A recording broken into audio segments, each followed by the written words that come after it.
Dahil season ngayon ng mangga, magmumukbang tayo guys. Hello everyone, it's me, Teacher Joanne, and welcome to my mini vlog.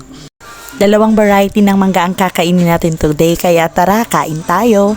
So since na-hire ako sa DepEd, halos magsa 7 years na, kaming tatlo na ang magkasama palagi tuwing lunch break. At favorite talaga naming tatlo ang manggang papakin after pananghalian. Bagoong ang sausawan namin kaya perfect match talaga sa mga mangga. Thank you nga pala kay Ma'am Gracel na siyang nag-sponsor ng maraming mangga. At sabi niya, fresh from the tree pa daw ang mga ito.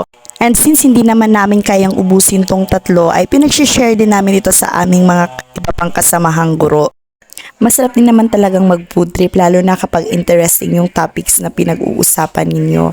At nakakagutom din naman talaga yung matagalang pag-upo at pakikinig.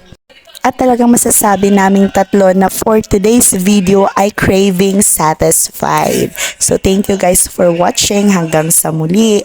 Paalam!